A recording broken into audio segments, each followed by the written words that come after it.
The Royals and Reds have discussed a trade involving Jonathan India and Brady Singer. What do we make of it? We'll dive into it in this edition of Locked On Royals.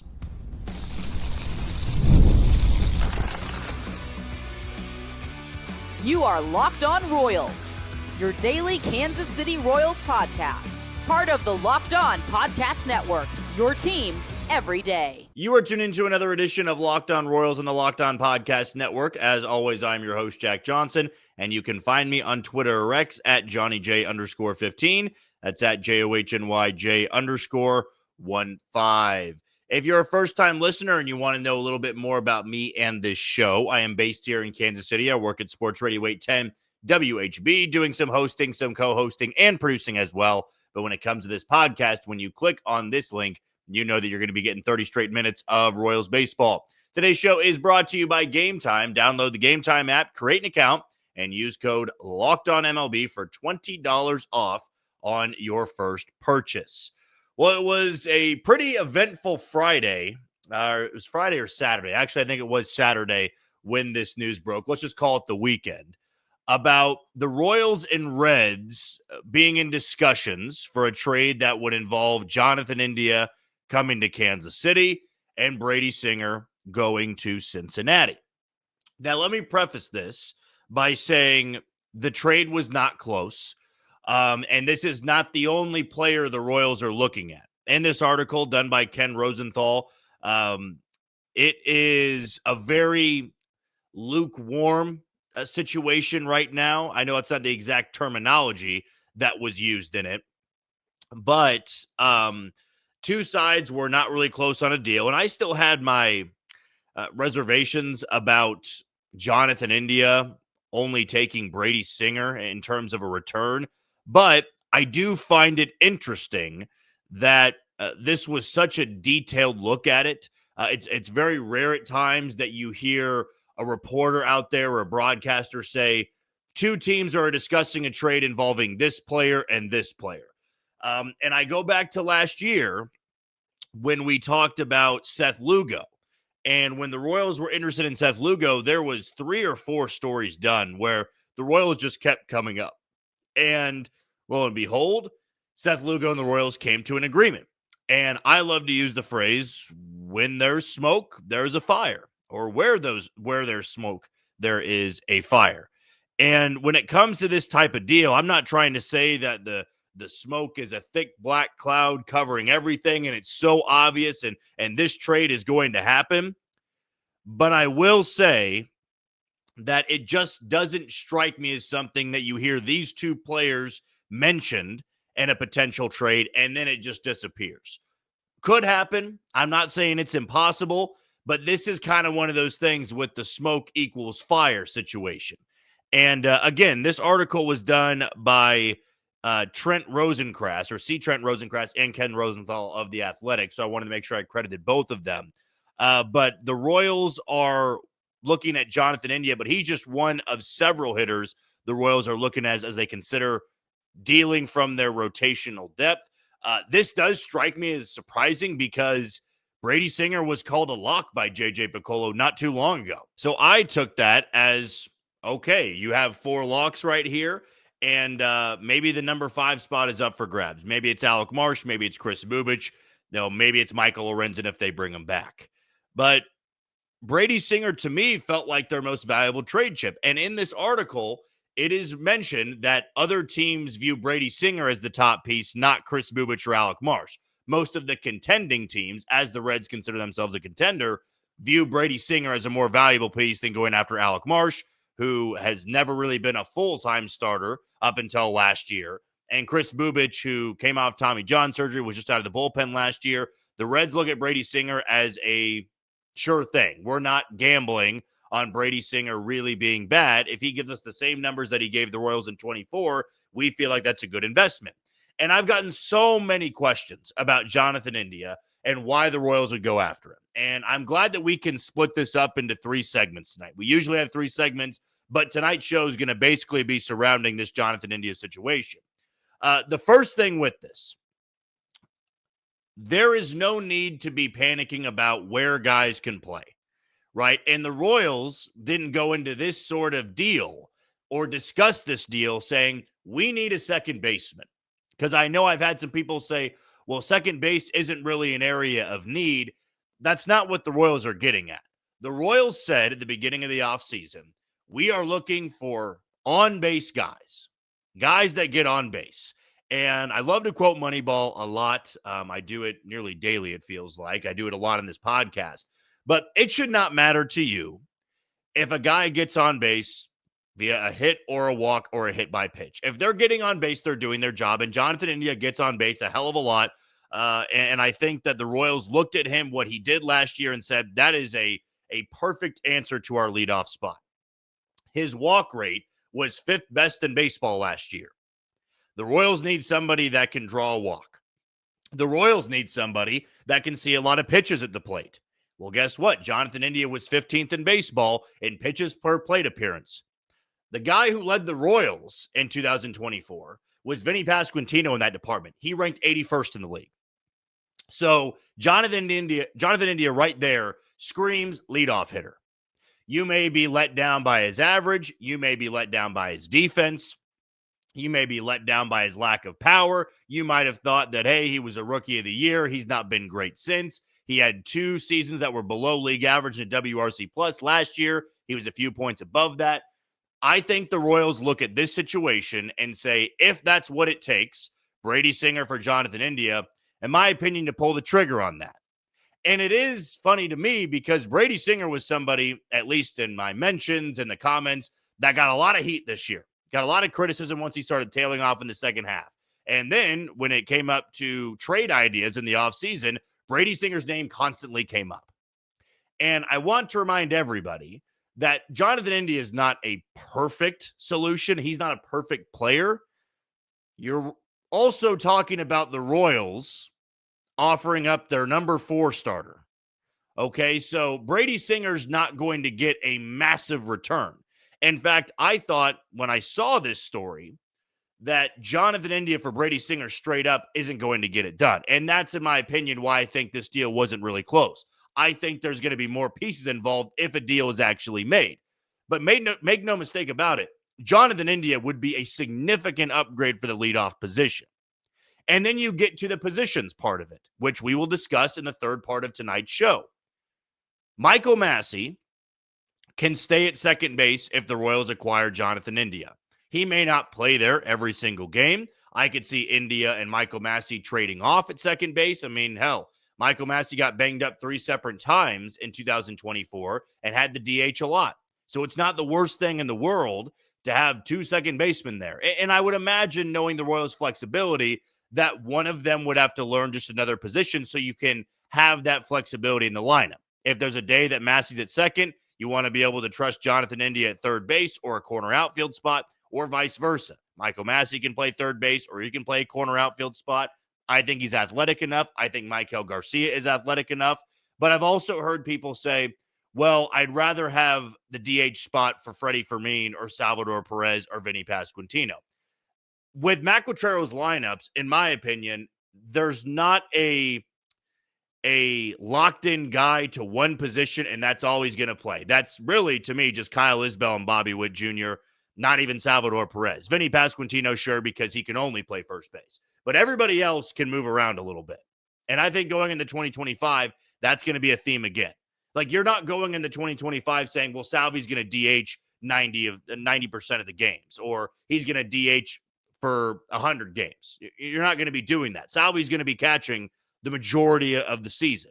That's just the reality of it. He'll still DH. He'll still play first base. He's got that flexibility there. But if the Royals go out there and get Jonathan India, it's not that you need to trade Michael Massey. It's not that you need to trade Maikel Garcia. I think you could roster everybody. In fact, your perfect lineup could include Jonathan India at DH, Michael Massey at second, Salvador Perez behind the plate, Vinny at first, Garcia at third, Bobby Witt Jr. at short. You go out there and get another bat for the outfield. You have Kyle Isbell and Hunter Renfroe out there. Maybe you add an extra platoon bat. Who really knows? But it can work, right? Now, I will say this because I put it out there on Twitter on Saturday, I believe it was. I think it was Saturday morning I put this out there. I'm getting my Friday and Saturday mixed up. It was a long weekend. I had a lot going on. That's why these days are blending together. But if you are going to go after Jonathan India, which again, there's multiple players that they are considering from this article, from what's being said. But if it's Jonathan India that the Royals basically zero in on, they make the deal for that. I think then the middle of the order bat that you're hoping to get has to be somebody that plays the outfield every single day. So that kind of rules out Jock Peterson. That rules out Anthony Santander, in my opinion. That would keep the door open for Tyler O'Neill. That would keep the door open for a trade involving Taylor Ward. But it would take away any opportunity of a DH only guy because, Jonathan India would be a second baseman DH, in my opinion. He can play a little bit of third. Think he did at Florida when he was in college. Could maybe learn the outfield a little bit. But right now, I think that you wouldn't want to acquire Jonathan India and then get somebody like Jock Peterson or Anthony Santander who are DHs, because then it just puts a little bit of a log jam in your lineup. As good as they would be offensively, you want to have somebody who can field their own position out there. And, with Jonathan India, I think my take on it is I understand wholeheartedly why he's a target. I mean, the Royals have not had anybody in that lineup with a 12+% walk rate, and I don't know how long. I didn't even think Carlos Santana reached those numbers when he came over through free agency after he'd spent so many years in Cleveland, right? And the Royals need somebody at the top of the order that can work the count, that can draw the walk. I do not care if Jonathan India hits 250. If he's getting on base at a 360 clip, I'll take that over and over again. In fact, his lowest on-base total in one season was like 328. That's still incredibly good for a leadoff hitter. I mean, the Royals had guys that were hitting leadoff this year and in big moments that had sub 300 on-base percentage. Now, Jonathan India feels like that would be a big-time upgrade. Now, I'm not expecting him to be an all-star. I'm not expecting him to absolutely just lead the league in average and have a 400 OBP. It's not what I'm getting at here, but I think it's reasonably fair to think that Jonathan India and Brady Singer are pretty equal and valuable to Kansas City and Cincinnati in different ways. The Royals need a leadoff guy that can get on base. Jonathan India is that, whether he plays second base, third base, or a corner outfield spot. Brady Singer is a valuable number 4, number 5 guy for a rotation. Cincinnati needs that. It'll be harder for Brady Singer to put up numbers when Great American Ballpark is just tailor-made for hitters. But if the Royals can strike a deal and Jonathan India is a part of it and they don't have to give up much more than just Brady Singer, I think I would label that trade as a good trade for Kansas City. But the deal's not close. Still something to monitor, though, over the next couple weeks leading into the winter meetings. All right, we're going to take our first break of the show. When we come back, if Brady Singer is traded, how should the Royals go about replacing him? We'll talk about that next on Locked On Royals. You are tuned into Locked On Royals and the Locked On Podcast Network. I'm your host, Jack Johnson, and you can find me on Twitter or X at JohnnyJ_15. Want to give a shout out to our first sponsor today in FanDuel. Get ready to tackle the NFL action with FanDuel, America's #1 sportsbook. Because right now, new customers can bet $5 and get $150 in bonus bets if you win. The FanDuel Sportsbook app gives you everything you need to place live bets on the NFL all in one place.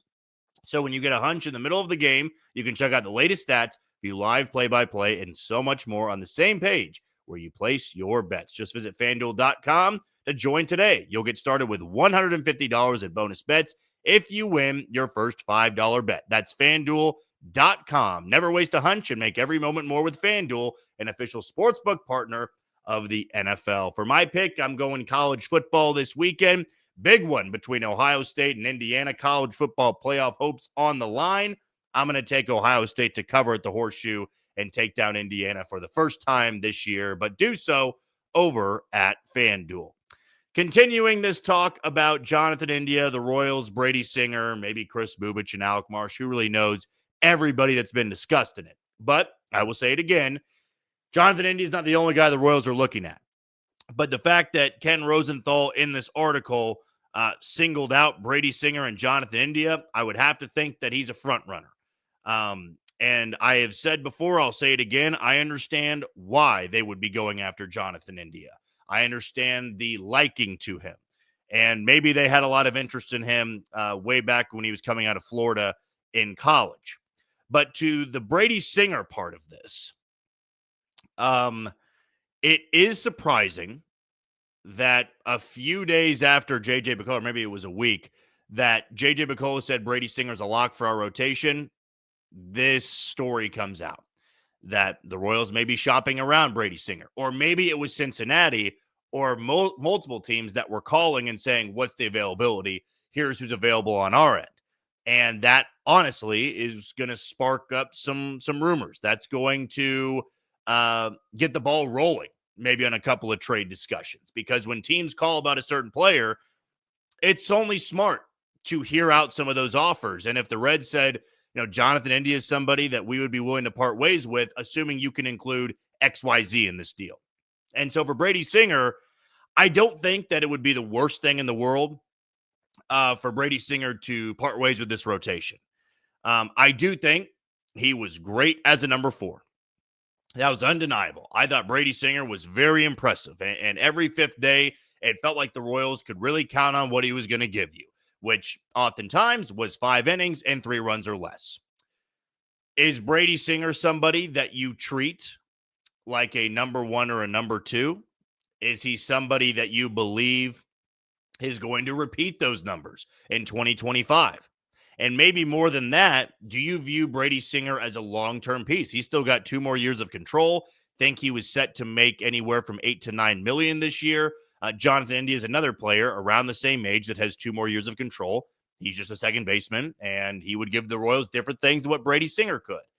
And when we discussed the Brady Singer trade possibility a few weeks back, I brought up that the Royals have 3 guys that are locks for their rotation. This is before we had heard J.J. Picollo say that Brady Singer was a lock. And in this article, it is mentioned that the Royals said Cole Reagans, Seth Lugo, Michael Walker are untouchable. We already knew that, though. The number 4 and number 5 spot are up for grabs. And what's a bigger area of need right now? The number 4 starter and giving the team 165, 170 innings and a 3.81, 3.9 ERA. Is that more valuable to the team, or is a leadoff hitter who can get on base at a 357 clip more valuable, more of a need right now? I think the fact the Royals even discussed it shows you what they're thinking a little bit. It's not to say it's going to go anywhere, but I think that they went further than just, okay, that's what you're offering. No, we're going to hang up. Thanks, though. The fact that went into a little bit more of a discussion and they're saying who's available make me think that the number 4, number 5 spot in the rotation could be a little bit expendable. And if Cincinnati is the team to land Brady Singer, I already mentioned at the end of the first segment, I don't think that's a spot he would thrive in, to be honest with you. I think that ballpark is not built for guys like Brady Singer. Kauffman Stadium can be built for guys like Brady Singer. And maybe that's why Cincinnati would want a little bit more than Brady Singer to have the insurance of, if he doesn't work out, we still got this guy in the deal.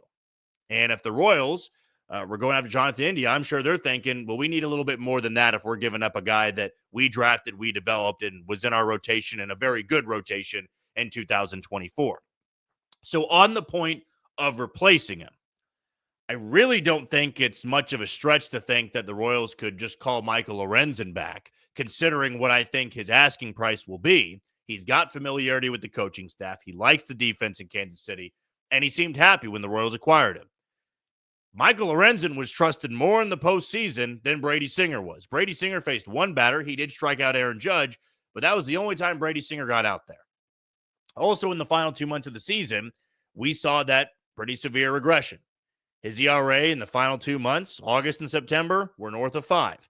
I believe you combine the final 2 months, his ERA was 5.5. So that second half for him was not very kind. I think he was really good in July, and then it all went bad for him in August and September. Michael Lorenzen was really good when healthy in Kansas City. Michael Lorenzen could be cheaper for you if you decide to bring him back on a 1-year deal. And if you plug him in at the number 4 spot, all right, Alec Marsh can be the number 5, or Chris Bubich could be the number 5, and you feel good about that starting rotation. I mean, would that really disappoint you? If the Royals went out there and they acquired Jonathan India from Cincinnati, Brady Singer's a part of that deal, And they've got Jonathan India at the leadoff position, and his 357 OBP and his 12.6% walk rate are a top 5 walk rate in baseball. And your starting rotation is Cole Reagan, Seth Lugo, Michael Wacha, Michael Lorenzen, and Chris Bubich. Would that be an upgraded rotation? Would that be a rotation you're not too thrilled with? Do you feel like they should go bigger than Michael Lorenzen? To me, I think that would be the easy solution, assuming Michael Lorenzen would still be out there. I mean, if you think Chris Bubich can translate that bullpen success to the rotation and Michael Lorenzen comes in and gives you the same numbers he did in 2024, then I think you did upgrade and you upgraded your lineup a little bit. That's why I think it could make sense to do this. Now, maybe you get an extra throw in as a part of this Cincinnati and Kansas City deal. Maybe you can get an extra bullpen arm or a 6th starter. Maybe it's a bigger deal than we think. Who really knows? I also got some comment from a follower on Twitter about Taylor Ward, and we all know how big of a fan I am of Taylor Ward. I just don't know if the Angels are going to be shopping him anymore. I don't get the sense right now that LA is viewing themselves as a team that's going to tank or a team that's going to sell off all their pieces. The fact that they hung on to Taylor Ward and Luis Rengifo at the trade deadline in a lost year, one of their worst years in the last decade, makes me think their asking price was much higher than what everybody's willing to go for on a 30-year-old outfielder. And I really like Taylor Ward. And maybe the Royals could acquire both their bats via trade in India and Taylor Ward. I'm not really sure what all hitters they're looking at in the trade market, but the Angels to me seem like a tough team to work with. That they're just not going to be selling off pieces and trying to get prospects as value there. They're hanging on to guys like Taylor Ward and Rengifo and Mike Trout and trying to make a push at the AL West once again, even though we all know they're not very close.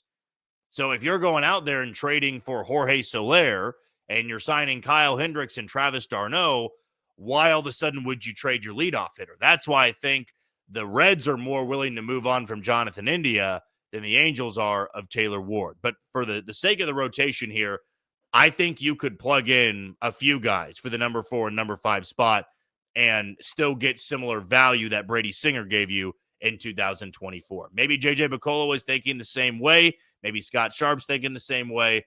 To me, though, I do think it's an easier fix, though, if you do include Brady Singer in some deal to get a bat for this lineup. All right, we're going to take our final break of the show. When we come back, I'm going to tell you why you don't need to worry about where certain guys can play because the Royals can always be flexible with it. We'll talk about that next on Locked On Royals. You are tuned into Locked On Royals and the Locked On Podcast Network. I'm your host, Jack Johnson, and you can find me on Twitter or X at JohnnyJ_15. Want to give a shout out to our title sponsor today in Gametime. Well, I had a busy weekend, as I said. I went to a couple of college games.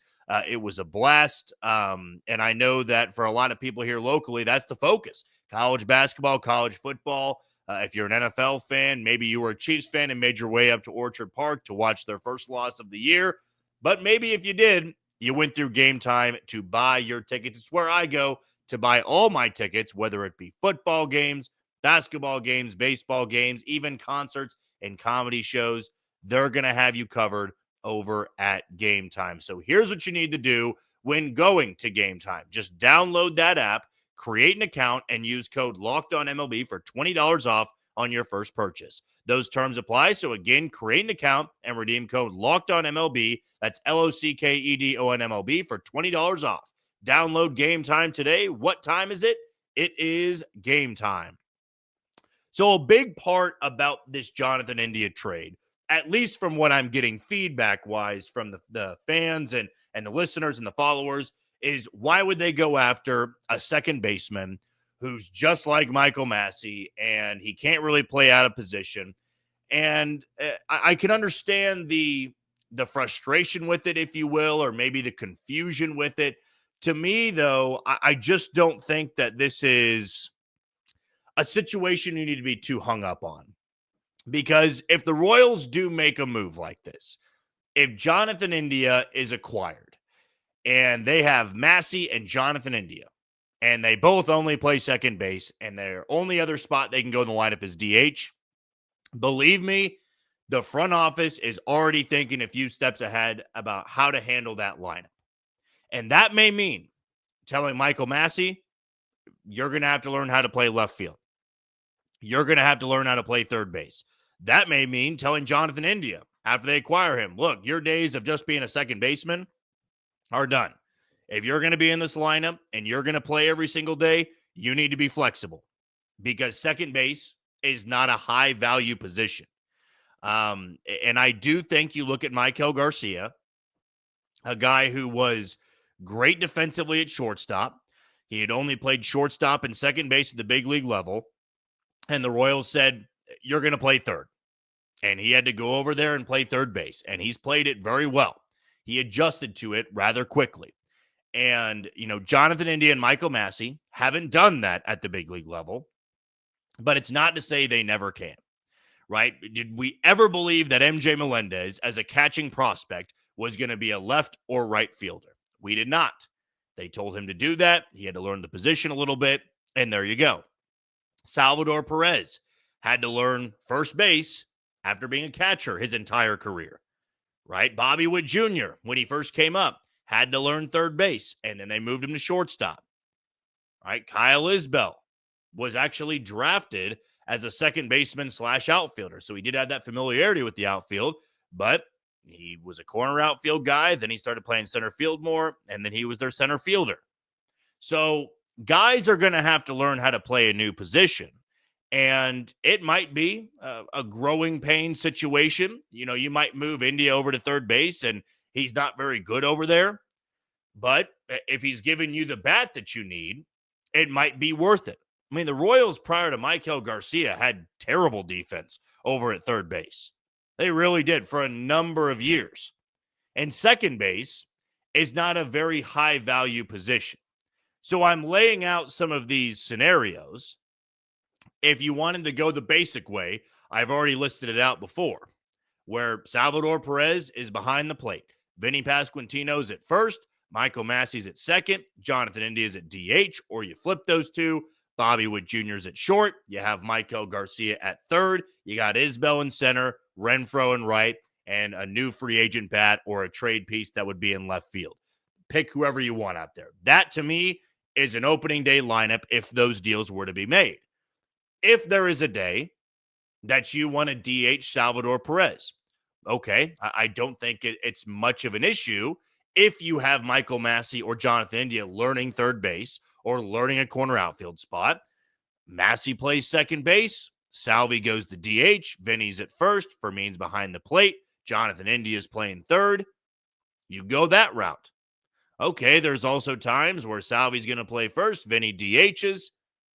You can move guys around. I don't think it's as detrimental as some people out there are making it out to be. I understand that Jonathan India has never played anywhere other than second base at the big league level. But the Reds also never tried him over there. They didn't feel a need to. He was a second baseman in college, but had played other positions. Their need was second base, and that's where he stuck, right? So if a team doesn't need to move somebody, well, then they're not going to move him. I mean, Nick Lofton was a flexible player, versatile player. He's a shortstop at Baylor. And then he starts playing all these positions. And at the big league level, he goes over to third base. Nick Lofton wasn't playing a lot of third base. But they think that he can be an above average defender at third base. So the way that Jose Aguaso will work with guys, the way this department will develop some of these guys at a new position, they can get it done. Because if there's one thing about the Royals under Matt Quatraro, they got guys that can play a lot of positions. Guys are going to play out of position. Maikel Garcia had to go to right field late in the season because that's just what had to happen. Now, am I going to look at Michael Massey or Garcia or India and see a permanent move to third or a permanent move to the outfield? I don't. But I do think if you have that day where Fermin's going to be behind the plate or Salvi needs the DH, they could have one game over at that position. That's why I'm just not too hung up on it. The Royals didn't go into this deal saying, we got to get a second baseman. I don't believe that to be the case at all. I think they looked at the offensive numbers and said, we love the walk rate. We love the on-base numbers. That's something we directly addressed at the end of the season press conference, we need guys that can get on base. Jonathan India, whether you like him or not, whether you like his defense, whether you like his average or not, or you don't like the lack of power, he gets on base at a high clip, always has, and seemingly always will in his career. He is great at taking pitches. He had a great eye at the plate, and that is something that I feel like is so underrated in baseball. Pitches per plate appearance. Do you remember how up in arms everybody got when the Royals were facing the Yankees in the divisional series and the Yankees just worked the count over and over again? And we're all complaining about, well, these guys can't throw strikes. They were not very aggressive in the strike zone. They had to work around a couple of guys, but some pitches they were laying off were just good takes. And the Royals are a team that are aggressive. They attack pitches. They swing at pitches that are outside the zone. And what's great about Jonathan India, too, he doesn't strike out a lot. His K percentage was under 20% last year. There's not many hitters out there that have a walk rate like that and a strikeout percentage like that. That's something I believe is perfect for the leadoff spot. He's not a perfect player, but if you just look at those numbers, that's what you want from a leadoff hitter. You see a lot of pitches, you can draw walks, you don't strike out. I do not care if he's the second baseman and you got to move Massey or you got to move India and then Massey the second baseman. I'm just not too caught up on that right now. My focus would be, is that bat good enough for your lineup? Is that bat an upgrade? You can always teach somebody a new position. To me, Cincinnati has never needed a reason to move him out of position. If the Royals acquire him, they love Michael Massey. They love Michael Garcia. They would have to find a way to make it work. And Jonathan India is a younger player. He's a former rookie of the year. He's got years of control. I can see why they like him. I know I've said that in all three segments tonight, but for those out there that are completely against it, and I'm sure I'll have people commenting on it, you have to understand why they really like Jonathan India. And if a number 4 starter in the rotation is what they would have to give up, I think you would feel all right by that. Because to me, Brady Singer is either getting traded or he'll spend one more year in Kansas City or he'll play one more extra year because he would be under team control for 2026. But I don't think he's a Royal long term. And is the number 4 spot in the rotation more valuable to this team right now, or is finding a new leadoff hitter more valuable? When you think about it, you can understand why this deal would make sense for both sides. Okay, that's going to do it for another edition of Locked On Royals and the Locked On Podcast Network. I've been your host, Jack Johnson. Thank you for making Locked On Royals your first listen today. For your second, find Locked On MLB as baseball guru Sully brings a daily blend of humor and baseball, keeping you updated on every rumor and story throughout the offseason. Find Locked On MLB on YouTube or wherever you listen to your podcast. Tomorrow, we're going to have more of a breakdown on which other hitters the Royals could be looking at. But until then, you take it easy, Kansas City.